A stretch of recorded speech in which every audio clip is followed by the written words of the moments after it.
तीन साधु और एक विधवा औरत। अध्याय 1। अंधकार में गिरी नारी। बहुत समय पहले की बात है। एक सुदूर गांव था जिसका नाम था शांतिपुर। यह गांव पहाड़ों और घने जंगलों से घिरा हुआ था। यहां के लोग सीधे सादे थे, खेतीबाड़ी करके जीवन यापन करते थे। हालांकि गांव का नाम शांतिपुर था, लेकिन वहां की गलियों में शांति कम और कड़वाहट ज्यादा थी। यह गांव अंधविश्वास और सामाजिक कुरीतियों में जकड़ा हुआ था। इसी गांव में रहती थी एक स्त्री जिसका नाम था सुमित्रा। सुमित्रा एक विधवा थी। उसके पति की मृत्यु हुए 3 वर्ष बीत चुके थे। जब उसके पति हरिप्रसाद की बीमारी से मौत हुई, तब से उसके जीवन में सिवाय आंसुओं और तानों के कुछ भी नहीं बचा था। हरिप्रसाद गांव के एक साधारण किसान थे। उनका घर छोटा सा था, मगर उसमें सुमित्रा के साथ उनका प्यार और आपसी समझदारी बसती थी। मगर जैसे ही हरिप्रसाद की मृत्यु हुई, सुमित्रा का संसार अंधकार में डूब गया। गांव वाले उसे एक अशुभ स्त्री मानने लगे। गांव की औरतें उसके साथ उठने बैठने से कतरातीं। पुरुष उसे तानों और अपमान से नवाजते। बच्चों को कहा जाता कि सुमित्रा के घर के पास भी न जाए। हर सुबह जब सुमित्रा गांव के कुएं पर पानी भरने जाती, तो औरतें आपस में फुसफुसातीं, देखो ये अभागन आ गई। जिसके पांव जहां पड़ जाते हैं वहां कुछ अशुभ ही होता है। सुमित्रा ने कई बार इन तानों को अनसुना करने की कोशिश की, मगर उनकी बातों के कांटे उसके दिल को चीरते रहे। रातें उसके लिए और भी कठिन होती। जब पूरा गांव गहरी नींद में सो जाता, सुमित्रा आंगन में बैठकर आसमान की ओर देखती। चांद की चांदनी उसकी आंखों में आंसू भर देती। वह अक्सर अपने पति की तस्वीर के आगे दीप जलाकर रोती और भगवान से पूछती, आखिर मैंने कौन सा पाप किया है जो मेरा जीवन इस तरह नर्क बन गया। कई बार उसने गांव छोड़कर जाने की भी सोची, मगर कहां जाती। उसके माता पिता बहुत पहले ही चल बसे थे। भाई बहनों ने उसके विधवा होते ही मुंह फेर लिया। एक दिन जब सुमित्रा अपनी टूटी फूटी झोपड़ी के बाहर बैठी थी, तभी उसने देखा कि गांव के बाहर वाले रास्ते पर 3 साधु चले आ रहे हैं। वे सफेद दाढ़ी वाले, भगवा वस्त्र पहने हुए थे। उनके चेहरे पर तेज था, मगर आंखों में एक अजीब सा रहस्य झलक रहा था। गांव वालों ने उन साधुओं को देखते ही उनके चारों ओर घेरा बना लिया। सभी ने उनके पांव छुए और आशीर्वाद मांगा। गांव के मुखिया ने साधुओं से विनती की, महाराज कृपया हमारे गांव में कुछ दिन रुकें, हमें आपका आशीर्वाद चाहिए। साधुओं ने गांव में रुकने के लिए हामी भर दी, लेकिन फिर उनकी नजर सुमित्रा पर पड़ी। उनमें से सबसे वृद्ध साधु ने सुमित्रा को देखते ही कहा, यह स्त्री दुख से घिरी है, मगर इसके भाग्य में कुछ अनोखा लिखा है। गांव वाले यह सुनकर चौंक गए। उन्हें विश्वास नहीं हो रहा था कि वही सुमित्रा, जिसे वे अशुभ मानते थे, उसके भाग्य में कुछ खास हो सकता है। सुमित्रा खुद भी हैरान थी। उसके मन में सवाल उठे, आखिर ये साधु कौन है और मेरे भाग्य के बारे में ऐसा क्यों कह रहे हैं। तीनों साधु गांव के बीचों बीच स्थित एक पुराने मंदिर में ठहरे। यह मंदिर वर्षों से वीरान पड़ा था, मगर साधुओं के आते ही वहां रौनक लौट आई। गांव वाले उन्हें देखने के लिए रोज वहां पहुंचते और उनके प्रवचनों को सुनते। सुमित्रा भी मंदिर के बाहर खड़ी होकर साधुओं की बातें सुनती, लेकिन गांव के लोग उसे भीतर जाने नहीं देते थे। एक दिन जब सभी लोग प्रवचन सुन रहे थे, तब सबसे वृद्ध साधु ने कहा, हर व्यक्ति के जीवन में दुख आते हैं, लेकिन केवल वही व्यक्ति अपने भाग्य को बदल सकता है जो अपने भीतर छिपे रहस्य को पहचान ले। सुमित्रा को यह सुनकर अजीब लगा। वह सोचने लगी, क्या मैं अपने दुख को दूर कर सकती हूं? क्या मैं भी अपने भाग्य को बदल सकती हूं? 3 साधु कौन थे? तीनों साधु साधारण व्यक्ति नहीं थे। उनकी आंखों में गहरी समझ थी और उनके शब्दों में अपार शक्ति। 1 पहले साधु का नाम था ज्ञानानंद। वे आध्यात्मिक ज्ञान के झाता थे। उनका कहना था कि दुनिया में कोई भी दुख तब तक समाप्त नहीं हो सकता जब तक मनुष्य स्वयं को नहीं पहचान लेता। 2 दूसरे साधु का नाम था कर्मानंद। वे कर्म के सिद्धांत को मानते थे। उनका कहना था कि भाग्य से बड़ा केवल कर्म होता है। यदि किसी का जीवन अंधकारमय है, तो उसे केवल अपने कर्मों से ही रोशनी में बदला जा सकता है। 3 तीसरे साधु का नाम था ध्यानानंद। वे साधना और ध्यान के मार्ग पर चलते थे। उनका कहना था कि आत्मा को शांत करके, मन को नियंत्रित करके कोई भी व्यक्ति अपने दुखों से मुक्ति पा सकता है। रात के समय जब गांव वाले अपने घर चले गए, तो सुमित्रा मंदिर के पास आई। उसे विश्वास नहीं हो रहा था कि तीनों साधु सच में उससे मिलना चाहते हैं। जैसे ही वह मंदिर के अंदर पहुंची, तीनों साधु उसकी ओर देखने लगे। कुछ देर तक कोई कुछ नहीं बोला। फिर ज्ञानानंद बोले, तुम हमें क्यों ढूंढ रही हो पुत्री? सुमित्रा कांपते हुए बोली, मुझे कुछ समझ नहीं आता। मैं बस यह जानना चाहती हूं कि मेरे जीवन में इतना दुहक क्यों है। मैंने किसी का क्या बिगाड़ा है? तीनों साधु मुस्कुराए।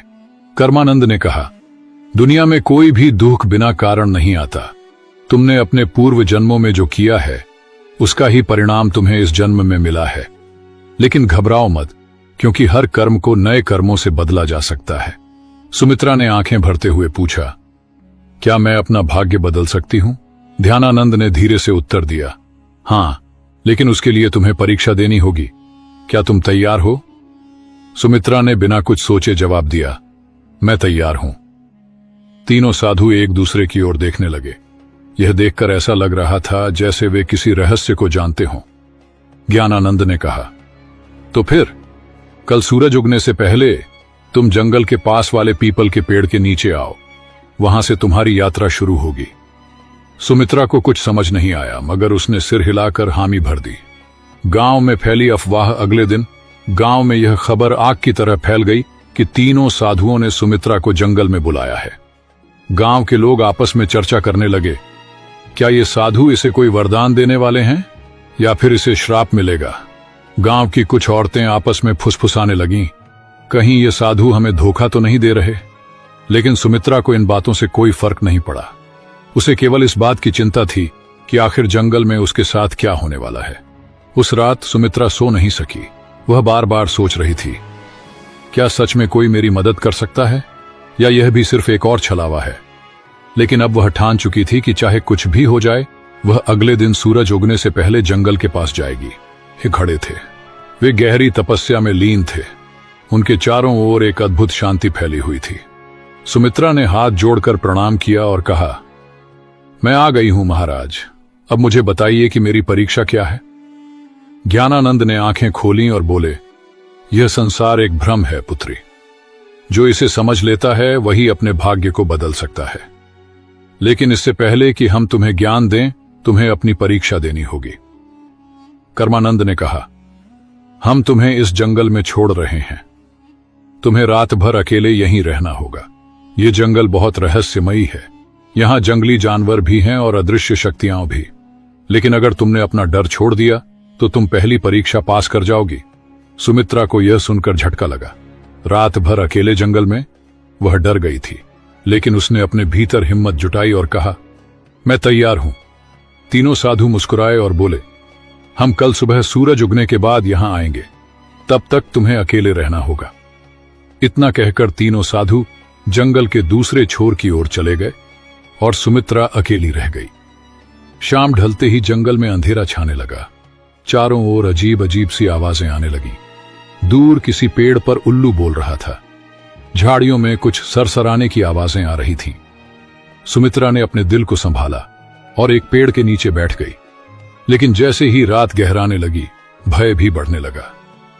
अचानक उसे लगा कि कोई परछाई उसकी ओर बढ़ रही है। उसका दिल जोर जोर से धड़कने लगा। क्या यह कोई जंगली जानवर है या कोई भूत? लेकिन तभी उसे साधुओं की बात याद आई। अगर तुमने अपना डर छोड़ दिया तो तुम पहली परीक्षा पास कर जाओगी। उसने अपनी आंखें बंद की, गहरी सांस ली और खुद से कहा, मुझे डरना नहीं चाहिए। मैं यहां अकेली नहीं हूं, मेरे साथ भगवान है। जैसे ही उसने यह सोचा, वह परछाई धीरे धीरे गायब हो गई। रात भर वह इसी तरह अपने डर से लड़ती रही। कभी कोई आवाज सुनाई देती, कभी अजीब सा कंपन महसूस होता, लेकिन उसने खुद को शांत रखा और हिम्मत नहीं हारी। सुबह की पहली किरण और सफलता जैसे ही सूरज की पहली किरण जंगल में पड़ी, सुमित्रा ने राहत की सांस ली। थोड़ी देर बाद तीनों साधु वहां पहुंचे और देखा कि सुमित्रा मुस्कुरा रही है। ज्ञानानंद बोले, पुत्री, तुमने अपनी पहली परीक्षा पास कर ली। तुमने डर को जीत लिया। अब तुम्हारे जीवन में बड़ा बदलाव आने वाला है। सुमित्रा की आंखों में आशा की चमक थी। वह समझ गई थी कि डर केवल हमारे मन में होता है और जब हम उसका सामना करते हैं तो वह खुद ही समाप्त हो जाता है। सुमित्रा की पहली जीत जंगल में भय से भरी रात बिताने के बाद सुमित्रा की आंखों में अब डर की जगह आत्मविश्वास था। जब सूरज की पहली किरणें जंगल की शाखाओं से छनकर उसके चेहरे पर पड़ीं, तो उसने महसूस किया कि वह पहले से कहीं अधिक शांत और मजबूत हो चुकी थी। तीनों साधु मुस्कुरा रहे थे। ज्ञानानंद बोले, पुत्री, तुमने पहली परीक्षा पास कर ली, अब तुम तैयार हो दूसरी परीक्षा के लिए। सुमित्रा ने विनम्रता से सिर झुकाया और कहा, मैं तैयार हूं महाराज। 3 साधुओं का रहस्य। तीनों साधु सुमित्रा को लेकर एक पहाड़ी के ऊपर बने एक पुराने मंदिर में गए। यह मंदिर देखने में साधारण था, लेकिन वहां एक अजीब सी ऊर्जा महसूस हो रही थी। जैसे ही सुमित्रा ने मंदिर के द्वार पर कदम रखा, उसे अपने शरीर में एक हल्की कंपन महसूस हुई। तभी ध्यानानंद ने कहा, अब समय आ गया है कि हम तुम्हें अपने वास्तविक स्वरूप के बारे में बताएं। सुमित्रा चौंक गई। आपका वास्तविक स्वरूप? ज्ञानानंद ने अपनी आंखें बंद की और अचानक उनके शरीर से एक तेज प्रकाश निकलने लगा। उसी क्षण कर्मानंद और ध्यानानंद भी प्रकाश से घिर गए। कुछ ही क्षणों में उनके सामने साधारण मनुष्यों के बजाय 3 दिव्य प्राणियों की आकृतियां खड़ी थीं। वे देवता थे। सुमित्रा विस्मय से देखती रह गई। वह कुछ कह ही नहीं पाई। कर्मानंद बोले, हम साधारण साधु नहीं हैं पुत्री, हम तीनों ब्रह्मा, विष्णु और महेश के दूत हैं और इस पृथ्वी पर कुछ विशेष उद्देश्यों के लिए आए हैं। ध्यानानंद आगे बोले, हमें आदेश मिला था कि हम किसी ऐसे व्यक्ति की परीक्षा लें जो सच्चे मन से अपने भाग्य को बदलना चाहता हो, और हमने तुम्हें चुना। सुमित्रा की आंखों में आंसू आ गए। उसे अब समझ में आ रहा था कि ये साधु कोई आम संत नहीं थे। दूसरी परीक्षा, त्याग और समर्पण। ज्ञानानंद ने कहा, तुमने डर पर विजय पा ली, लेकिन अब तुम्हें एक और परीक्षा देनी होगी, त्याग की परीक्षा। सुमित्रा ने पूछा, क्या त्याग करना होगा? कर्मानंद बोले, तुम्हें अपने सबसे प्रिय वस्तु का त्याग करना होगा, वही वस्तु जिससे तुम्हारा सबसे अधिक लगाव हो। सुमित्रा सोच में पड़ गई। उसके पास वैसे भी कुछ नहीं था, मगर फिर उसे अपने पति की तस्वीर याद आई। हरिप्रसाद की मृत्यु के बाद वही एक चीज थी जिससे वह खुद को जोड़कर रखती थी। जब भी वह दुखी होती, उस तस्वीर को देखती और अपने पति को याद करती। उसने धीरे से पूछा, क्या मुझे अपने पति की तस्वीर छोड़नी होगी? ध्यानानंद बोले, अगर वही तुम्हारी सबसे प्रिय वस्तु है तो हां, लेकिन याद रखो, सच्चा त्याग तभी होता है जब वह स्वेच्छा से किया जाए। अगर तुम इस परीक्षा के लिए तैयार नहीं हो तो हम तुम्हें बाध्य नहीं करेंगे। सुमित्रा के मन में संघर्ष शुरू हो गया। क्या वह अपने पति की अंतिम निशानी को छोड़ सकती है? उसने कुछ देर सोचा और फिर कहा, अगर मेरे जीवन को बदलने के लिए यह आवश्यक है तो मैं तैयार हूं। तीनों साधु मुस्कुरा उठे। तो जाओ और अपनी सबसे प्रिय वस्तु को गांव के तालाब में प्रवाहित कर दो। त्याग का क्षण।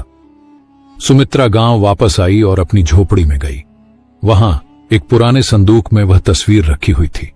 उसने कांपते हाथों से उसे उठाया और तालाब की ओर चल पड़ी। गांव के कुछ लोग उसे ऐसा करते देख रहे थे।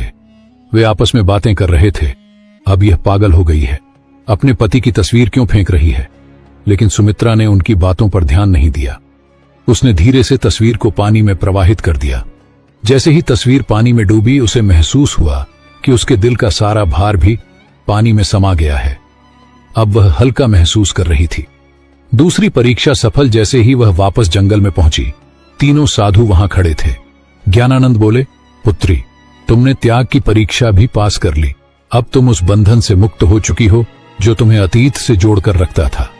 सुमित्रा को अब सच में लगने लगा कि उसका जीवन बदल रहा है। ध्यानानंद बोले, अब तुम्हारी अंतिम और सबसे कठिन परीक्षा बाकी है। सुमित्रा ने सिर झुका लिया। मैं तैयार हूं महाराज। तीसरी और सबसे कठिन परीक्षा। सुमित्रा ने भय और त्याग की परीक्षा पास कर ली थी। अब वह पहले से कहीं अधिक मजबूत और आत्मविश्वासी महसूस कर रही थी, लेकिन उसे नहीं पता था कि उसकी सबसे कठिन परीक्षा अभी बाकी थी। तीनों साधु मंदिर के भीतर खड़े थे। जब सुमित्रा वहां पहुंची तो ज्ञानानंद ने गंभीर स्वर में कहा, पुत्री, अब तुम्हारी अंतिम परीक्षा का समय आ गया है। सुमित्रा ने सिर झुकाकर कहा, मैं तैयार हूं महाराज। ध्यानानंद बोले, यह परीक्षा तुम्हारी आत्मा की परीक्षा है। तुम्हें यह सिद्ध करना होगा कि तुम केवल अपने लिए नहीं बल्कि दूसरों के लिए भी जी सकती हो। सुमित्रा ने आश्चर्य से पूछा, मुझे क्या करना होगा? कर्मानंद ने कहा, गांव में एक वृद्ध महिला रहती है जिसका कोई सहारा नहीं है। वह भूखी और बीमार है। तुम्हें अपना सारा भोजन और अपनी झोपड़ी उसे देनी होगी और फिर तुम्हें जंगल में जाकर 7 दिन तक ध्यान करना होगा, बिना भोजन और पानी के। यह सुनकर सुमित्रा स्तब्ध रह गई। अपना घर और भोजन छोड़ दूं और फिर 7 दिन बिना कुछ खाए पिए ध्यान करूं? यह परीक्षा किसी भी अन्य परीक्षा से अधिक कठिन थी। मन का संघर्ष सुमित्रा की आंखों के सामने उसकी झोपड़ी का दृश्य आ गया। यह घर उसका अंतिम सहारा था। अगर उसने इसे छोड़ दिया तो वह कहां जाएगी? लेकिन फिर उसे साधुओं की बातें याद आईं। अगर तुमने यह परीक्षा पास कर ली तो तुम्हारा जीवन पूरी तरह बदल जाएगा। सुमित्रा ने अपने भीतर झांका और फैसला किया, ठीक है महाराज, मैं यह करने के लिए तैयार हूं। सब कुछ छोड़ना सुमित्रा गांव लौटी और अपनी झोपड़ी उस वृद्ध महिला को दे दी। उसने अपने बचे खुचे भोजन को भी उसे सौंप दिया। गांव के लोग यह देखकर हैरान थे। ये क्या कर रही है? अपना सब कुछ क्यों छोड़ रही है? लेकिन सुमित्रा ने किसी की बातों पर ध्यान नहीं दिया। वह सीधा जंगल की ओर बढ़ गई, जहां उसे 7 दिन तक ध्यान करना था। 7 दिन का कठिन ध्यान पहला दिन बीता और सुमित्रा को बहुत भूख लगी, लेकिन उसने अपनी चेतना को भटकने नहीं दिया। उसने अपनी आंखें बंद की और साधुओं के दिए हुए मंत्रों का जाप करने लगी। दूसरे दिन उसे प्यास ने सताना शुरू किया, लेकिन उसने पानी की इच्छा को भी त्याग दिया और ध्यान में लगी रही। तीसरे दिन उसके शरीर में कमजोरी आने लगी, लेकिन उसने हार नहीं मानी। चौथे दिन उसे लगा कि वह अब और नहीं सह पाएगी, लेकिन तभी उसे साधुओं की बातें याद आईं। सच्ची शक्ति शरीर में नहीं, मन में होती है। 5वें और 6ठे दिन वह पूरी तरह ध्यान में डूब गई थी। अब उसे भूख प्यास महसूस ही नहीं हो रही थी। 7वें दिन जब सूरज उगा तो कुछ अद्भुत हुआ। सुमित्रा की आत्मा एक नई ऊर्जा से भर गई थी। उसे महसूस हो रहा था जैसे वह एक साधारण स्त्री नहीं रही, बल्कि एक दिव्य शक्ति से जुड़ चुकी है। सुमित्रा का रूपांतरण जब 7वां दिन पूरा हुआ तो तीनों साधु उसके सामने प्रकट हुए। ज्ञानानंद बोले, पुत्री, तुमने अपनी अंतिम परीक्षा भी पास कर ली। अब तुम केवल एक साधारण विधवा नहीं हो, बल्कि एक सशक्त आत्मा बन चुकी हो।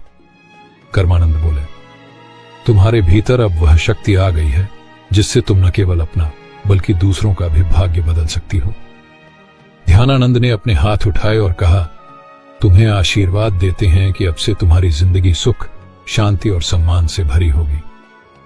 सुमित्रा के चारों ओर एक सुनहरी रोशनी फैल गई। उसने आंखें बंद कर लीं और जब खोली तो वह पहले से कहीं अधिक शांत, मजबूत और तेजस्वी महसूस कर रही थी। गांव में वापसी और सम्मान। जब सुमित्रा गांव लौटी तो गांव वाले उसे देखकर चौंक गए। अब वह कोई दुखी विधवा नहीं थी। उसके चेहरे पर दिव्यता थी, उसकी आंखों में आत्मविश्वास था। गांव के लोगों ने उसे पहले तिरस्कृत किया था, लेकिन अब वे उसके पास आकर उसके चरण छूने लगे। मां, हमें क्षमा करो, हमने तुम्हारा अपमान किया था, लेकिन अब हमें समझ आ गया कि तुम कोई साधारण स्त्री नहीं हो। सुमित्रा मुस्कुराई और कहा, सच्ची शक्ति बाहर नहीं, हमारे भीतर होती है। जब हम अपने डर, अपने मोह और अपने अहंकार को त्याग देते हैं, तभी हम असली शक्ति को प्राप्त कर सकते हैं। गांव वालों ने उसे गांव की सम्माननीय महिला घोषित कर दिया। अब वह पूरे गांव की मार्गदर्शक बन गई थी।